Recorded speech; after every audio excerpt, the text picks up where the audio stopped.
એક. બુદ્ધિ માપનના પિતા કોણ છે? જવાબ બીને. રેવનની બુદ્ધિ કસોટી કઈ છે? જવાબ અશાબ્દિક બુદ્ધિ કસોટી. બીનેની બુદ્ધિ કસોટી કઈ ભાષામાં વિકસાવવામાં આવી છે? જવાબ ફ્રેન્ચ. શિશુ પોતાનું તત્કાલીન અને સમગ્ર જીવનનું ઘડતર ક્યારે કરે છે? જવાબ 0 થી 3 વર્ષ દરમિયાન.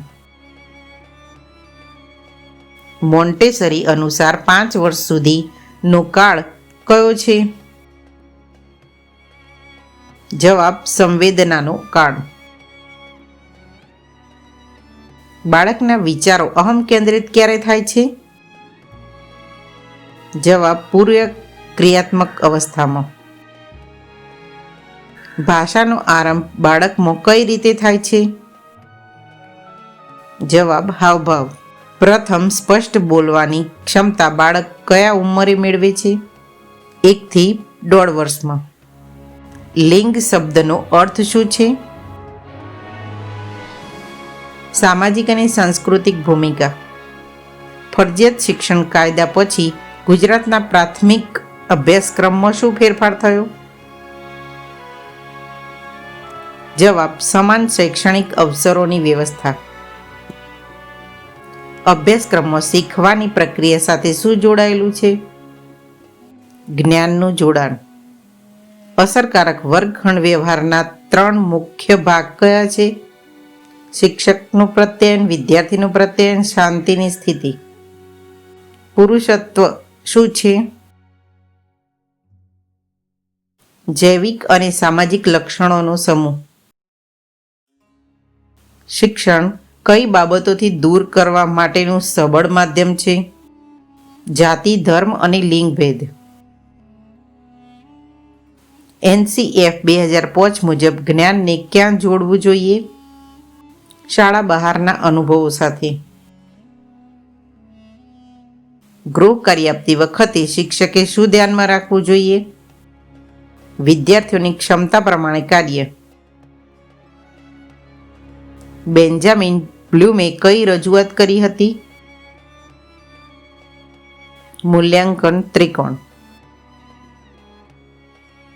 ચેકલિસ્ટનો મુખ્ય ઉપયોગ કયા માટે થાય છે? આત્મમૂલ્યાંકન.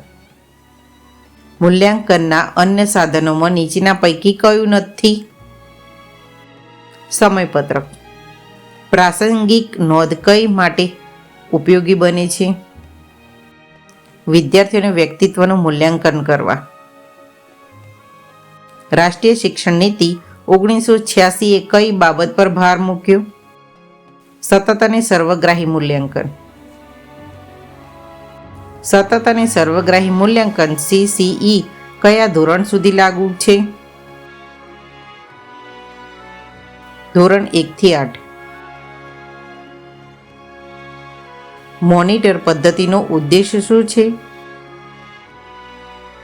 હોશિયાર વિદ્યાર્થીને જૂથ નેતા બનાવીને શીખવાની પ્રક્રિયા અસરકારક કરવી. RTE 2009 મુજબ 6 થી 14 વર્ષની વયના બાળકો માટે શું અનુસૂચિત છે? પ્રાથમિક શિક્ષણનો મૂળભૂત અધિકાર.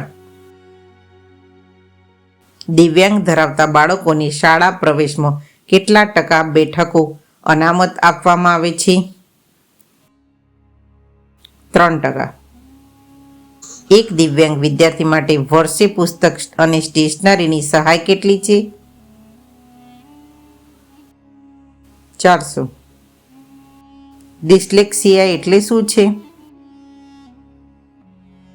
વાંચન અને શબ્દોની ઓળખમાં વિસંગતતા. RPWD એક્ટ 2016માં કેટલા પ્રકારની દિવ્યાંગતાઓનો સમાવેશ કરવામાં આવ્યો છે? જવાબ 28. માનસિક મંદતા ધરાવતા બાળકોનો બુદ્ધિઆંક